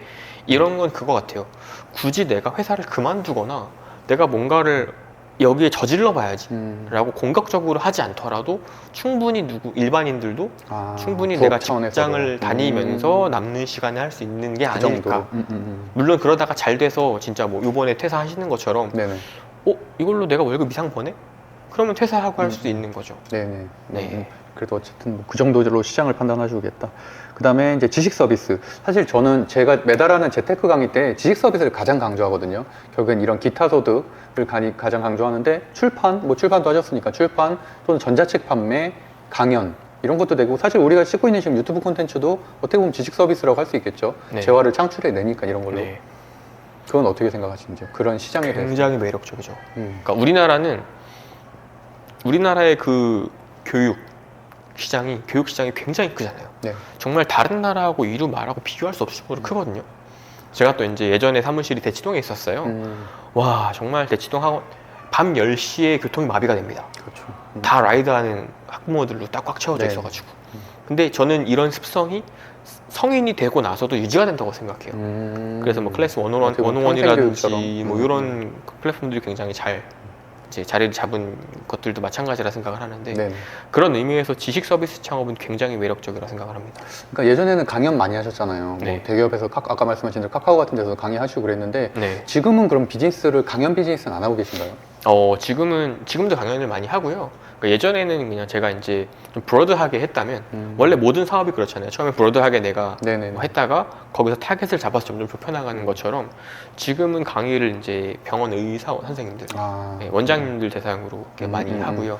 그러니까 어떻게 보면 더 부가가치가 큰 쪽으로 좀 타겟팅을 해서 네, 네네. 그렇죠. 그렇게 네, 뭐 갤러리들하고도 같이 일하면서 갤러리 쪽 그림 관련된 뭐 강의도 좀 하고요. 예, 좋습니다. 어쨌든 그런 것들의 구매 전환을 위해서 하시는 것도 좀 있죠. 그렇죠. 뭐 그런 부분들과의 인맥 관계나 이런 것들도 물론 있지만. 네. 네. 그러니까 이제 지식 서비스도 어떤 분야에서 어떤 지식을 전달할 거냐가 굉장히 중요하지 않을까. 근데 어쨌든 이 시장은 굉장히 밝다. 네, 네. 이렇게 보고 계시다. 그리고 9번째로 어떻게 보면은 사실 남은 게 이제 주식과 부동산에 대한 얘기인데 네. 이게 보통 소위 말하는 그냥 일반적인 재테크라고 하면 이 두 가지를 먼저 떠올리는 것 같아요. 그렇죠. 부동산에 대해서는 좀 현재는 어떻게 생각하고 계신지. 부동산은 경매와 부동산 투자 두 가지로 나눠서 얘기해 주시면. 저는 경매 시장도 되게 밝다고 생각하고요. 부동산 시장도 밝다고 생각합니다. 그러니까 근데 현재는 경매가 네. 물론 좋은 물건이 많이 나오는 건 알겠는데 네. 문제는 대출 금리가 7%잖아요. 네. 그럼 그런 부분에 대해서는 어떻게 생각하시는지. 그거를 감당할 수 있다면 더할 나위 없이 매력적이지 그렇죠. 않을까라는 현금 생각을 부자들은 그렇겠죠. 해요. 왜냐하면 이제 뭐 주식도 마찬가지지만 제가 항상 어디 가서 강의할 때 제가 그리고 지금도 연세대학교 그 부동산 투자자 과정에서 강의를 매 분기마다 하거든요. 근데 항상 금리로부터 출발을 해요. 자산 가격은 금리가 낮아지면 올라가거든요. 그렇죠. 금리가 높을 땐 떨어질 지금 이 수밖에 기회다. 없어요. 금리가 높을 때 내가 그 레버리지를 감당하면서 버티면 금리가 낮아지면서 자산 가치가 자연스럽게 올라갈 수밖에 없는 그럴 가능성이 있죠. 구조가 되기 때문에 그러니까 이게 그냥 뭐 비단 저도 이제 사람이다 보니까 영향을 많이 받잖아요. 네네. 제 주위에 있는 뭐 부자분들, 뭐 회장님들 영향을 많이 받는데 그분들이 지금은 쇼핑하는 시기다라고 저한테 대놓고 말씀을 하세요. 그렇죠, 그렇죠. 네, 그리고 나가지고 뭐 신사동이나 뭐 청담동이나 삼성동이나 이런 데 땅이랑 건물 보러 다니시면서 등기도 많이 치시는 것 같고. 그러니까 사실 저는 이제 주식을 좀 최근엔 주력을 하다 보니까 네. 거기에도 공감을 같은 맥락으로 하는 게 지금은 사실 주식 중에서 저평가된 주식들이 상당히 많거든요. 네. 물론 아직도 고평가인 주식들, 거품 있는 주식들도 있지만 일부 기업들은 뭐 매출이 나오고 숫자가 찍히는데도 불구하고 시장 상황 자체가 지금 이스라엘 팔레스타인 전쟁 때문에도 급락을 하고 국채 금리 때문에 급락한 종목들이 상당히 많아요. 지금 현금 부자라면 사실 저는 주식을 살 것 같거든요. 네. 저는 지금 물론 뭐 물린 것도 있고 일정 부분 시드머니를 많이 줄였기 때문에 네. 그래서 지금 투자할 여력이 없긴 하지만 사실은 저는 뭐 지금은 물론 부동산도 좋지만 주식에도 엄청난 기회라고 생각을 하거든요. 지금 시점. 왜냐면 내년까지도 더 하락할 가능성이 있기 때문에 오히려. 네, 맞아요. 그리고 제가 이제 되게 궁금해서 한번 통계를 내본 적이 있었어요. 제가 한때 S&P 500에 꽂혀가지고 S&P 500 통계를 되게 많이 냈었는데 네. 그러면서 뭘 냈었냐면 자산 시장이 어떻게 움직였지를 되게 많이 분석을 해봤는데 이게 이제 저는 이제 분석하기 전까지 어떤 생각을 했냐면 주식 시장에서 돈이 빠져서 부동산으로 갔다가 부동산 시장에서 돈이 빠져서 뭐 코인 시장으로 갔다가 이런 식으로 네네. 시장별로 돈이 움직인다고 생각을 했거든요. 근데 통계를 내보니까 아닌 거예요. 같이 움직이나요? 같이 움직여요. 오. 장이 올라갈 때 다 같이 올라가더라고요. 그렇죠. 근데 이제 위험도가 높은 게 더 많이 올라가는 거예요. 아무래도 그렇죠. 뭐 실제로 그렇잖아요. 네. 그 저희 수강생들 중에 한 분도 책을 실제로 내셨는데 거기가 그거였어요. 비트코인 상승률이 가장 높았고 네. 그다음에 주식이었고 부동산이었다. 네. 너무 부동산에 매몰되지 말자라는 식으로 네. 책을 쓰셨었거든요. 맞아요. 심지어 그분이 증권사 지점장 출신이에요. 근데 그런 책을 쓰셨었거든요. 네. 그래서 저는 개인적으로 뭐 지금도 제가 간간히 조언해드리는 분들이 계신데 제가 어떤 얘기를 드리냐면 부동산은 레버리지를 쓸 수 있거든요. 물론 주식도 그렇죠. 신용 밑에 쓸 수 있죠. 네네네. 근데 그건 좀 전 위험하다 생각하거든요. 맞아요. 증거금도 이슈가 있으니까. 그래서 돈이 있으면 그 돈을 가지고는 주식을 하시고 일정 부분을 가지고는 레버리지를 통해서 부동산을 사셔라. 이런 얘기를 드려요. 지금 부동산이 정말 매수자 우위 시장이거든요. 그렇죠. 정말 상승장일 때 막 사람들 너도 나도 집 산다고 했을 때는 매도자 우위 시장이었어요. 그렇죠. 네, 돈 몇 푼 안 가지고 살려고 하면 천대받는 시장이었는데 지금은 충분히 가능하거든요. 그러다 보니까는 일정 부분은 부동산에, 그리고 부동산은 주식처럼 많이 할 수가 없어요. 그렇죠. 우리나라의 규제 대출 책도 규제도 있고. 심하고, 네네, 맞아요. 네. 그리고 또 이제 주택이 2주택, 3주택으로 넘어가고 하다 보면 취득세나 이런 것들도 굉장히 강하기 때문에 네, 재산세도 마찬가지고. 네. 그래서 이제 조금 포트폴리오 분산을 시켜서 부동산도 사되 이제 현금이 조금 어느 정도 있다면 주식을 굴리는 것도 굉장히 현명한 네. 방법일 것 같습니다. 좋습니다. 어쨌든 뭐 준비된 질문들은 다 끝났고 사실은 제가 좀 더 원했었던 그림은 우리가 밥도 먹으면서 먹방도 하면서 좀 더 편안하게 하기를 원하긴 했는데 네. 또 워낙 또 우리가 또 진지충 측면도 좀 있고 하다 보니까 그죠. 과연 이 콘텐츠가 어려워요. 재밌게 살 수 있을까는 이제 PD님이 편집 실력에 네. 따른 걸로 하고 그럼 마지막으로 네. 어쨌든 뭐 예를 들어서 우리가 젊은 부자들이라는 채널을 제가 운영하고 있기 때문에 뭐 부자에 대한 정의도 물론 의미가 있지만 사실은 부자의 궁극적인 목표는 행복이라고 생각을 하거든요. 네. 그러면 김경환 회사님이 생각하는 어떻게 보면 좀 원론적인 질문일 수도 있지만 네. 행복은 뭐라고 생각하시는지? 저는 항상 제가 10년 전부터 행복에 대해서 정의를 내릴 때 제가 또 심리학과잖아요. 네, 제 행복 그렇죠. 심리학 강의를 들었단 말이에요. 저는 행복은 자유라고 생각합니다. 자유. 내가 원하는 걸 할 수 있고 내가 원하지 않는 걸 안 할 수 있는 자유.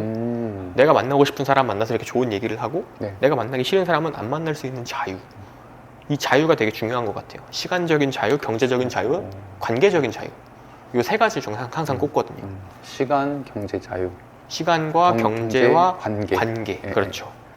네, 그래서 그 말이 공감하고요. 그 아까 말한 부자의 추월차선에 뒀던 시간의 자유에 그 방점을 좀 많이 뒀었잖아요. 비중을. 네. 근데 말씀하신 대로 그것과 이상으로 이제 경제적인 자유. 말 그대로 내가 먹고 싶은 거 마음대로 먹을 수 있어야 되고. 네. 그다음에 관계도 만나고 싶은 사람들만 만날 수 있는. 네. 그러니까 사실은 우리가 회사 생활을 하면은 만나기 싫지 않은 사람도 억지로 만나야 되잖아요. 그렇죠. 아니면 또는 내가 뭐 영업을 한다면은 어쩔 수 없이 가가지고 또 이렇게 내 저자세로 해야 되는 부분들도 분명히 있으니까. 네. 그 세 가지를 행복의 김경환 회계사님이 생각하시는 행복의 기준으로 생각하신다. 네, 맞습니다. 네, 알겠습니다. 좋은 말씀 잘 들었습니다. 하여튼 뭐 우리가 이제 사실은 제가 네. 말씀드린 것처럼 첫 번째 인터뷰를 좀 상당히 밀어서 그래서 첫 번째 인터뷰는 또 기다려 김경환 주셨군요. 회계사님도 하고 싶어서 감사합니다. 제가 그동안 좀 아껴놨고 네. 사실 저도 이제 채널 개설한 지는 한 3개월 정도 됐기 때문에 이제는 슬슬 사실 인터뷰 때문에 만든 채널이거든요. 말씀드린 대로 저는 제가 다른 인터뷰어들하고 좀 다른 점은 모든 재테크를 다 해봤고 네. 실제로 비중도 상당히 있게 하기 때문에 경험이 있는 창업 경험, 주식 경험, 부동산 경험이 웬만큼 저 정도로 모든 거를 다 하는 사실은 인터뷰어는 저는 없다고 생각하거든요. 저도 이제 업계에서 탑3, 탑5 안에 네. 그럼요. 전 충분히 알고 있습니다. 네. 왜냐면 저는 좀 안타까웠던 게 이제 주식에 대한 컨텐츠로 인터뷰를 진행하시는데 굉장히 큰 채널에서 네. 주식에 대해서 아무도 모르는 거예요. 그러니까 이게 무슨 도대체 인터뷰인가라는 좀 아쉬움이 있더라고요. 물론 그분들도 노력은 굉장히 하시는 분들이지만 네. 하지만 뭐 저는 뭐 여러 가지로 투자를 많이 해왔기 때문에 물론 투자를 전문적으로 하시는 분에 비하면 저도 아무것도 보잘것 없지만 그럼에도 불구하고 최소한 돌아가는 틀은 아니까 그리고 또 심리적으로 어떤 압박을 느끼거나 이런 감정적인 부분들까지는 이해를 하니까 그런 사람이 하는 질문은 조금은 다를 거라고 생각을 해서 이런 인터뷰를 만들어 봤고요. 일단 오늘은 뭐 가상화폐나 비트코인에 대한 뭐 새로운 좀 시선들도 좀 들을 수 있었던 것 같아서 좀 좋았던 것 같고 그리고 나머지들도 뭐 회계사님이 가지고 계시는 또 많은 부자들을 만났을 때 이런 감정이라든지 좀 공통점이라든지 이런 거에 대한 것들은 상당히 뭐 인상적이었던 것 같습니다. 네. 그리고 저도 마찬가지로 저도 어쨌든 세무업계에 있지만 정말 사업도 해보고 뭔가 그쵸, 망해도 맞아요, 보고 맞아요. 투자도 해보고 이런 사람 되게 드물거든요. 맞아요. 네. 이 얘기를 굳이 드리는 이유는 뭐 구독자분들께서 보시고 세무가 필요하시다 연락을 제가 주시면 배너 띄워드릴게요. 네. 아유 감사합니다. 이해 세계법인. 네. 그래서 하여튼 제가 또 그 말 마지막으로 좀 말씀드리면은 저는 항상 부자가 되고 싶으면 부자가 있는 곳을 가야 된다라는 얘기를 드리거든요. 네. 그래서 제가 뭐 젊은 부자들이랑 커뮤니티도 네이버 카페로도 운영을 하고 있는 것도 그렇고 구독자와의 소통을 좀 늘리려고 하는 게 사실 제 구독자들은 대부분 주식 때문에 오신 분들이긴 하지만 실제로 만나서 얘기해 보면은 쟁쟁한 분들이 엄청나게 많아요. 네. 막 중소기업은 뭐 몇백 명 회원, 그러니까 사원들 거느린 중소기업 대표님들도 있으시고, 그래서 사실 그런 분들과의 좀 이렇게 시너지를 효과를 낼 수 있는 게 굉장히 많다고 생각을 하거든요. 그래서 어쨌든 나중에도 자주 좀 나와 주셔서 네. 우리가 이제 오프라인 파티도 하고 막 이럴 거라서 이제 그럴 때도 좀 좋은 얘기 많이 들려주셨으면 좋겠습니다. 네. 아유 감사합니다. 원래 사실은 우리가 이제 약간 술 먹방처럼 해서 마지막에 짠 하면서 끝내려고 했는데 그게 없으니까. 짠. 이거 CG로 해드릴게요. 저는 짠. 사실 주먹잔 하시죠. 그 레오나르도 디카프리오가 나온 네. 캐치비 있잖아요. 위대한 캐치비. 네. 이 포즈가 저는 너무 멋있더라고요. 아, 이 포즈. 우리 여기다 제가 CG 이렇게 넣어드릴게요. 네네네. 네, 이걸로. 네. 아 저는 이제 참 그렇네요. 재밌게 하면 좋겠는데 뭔가 우리 처음이니까 또. 네, 항상 이제 또 재미도 재미지만 양질의 컨텐츠. 맞아요.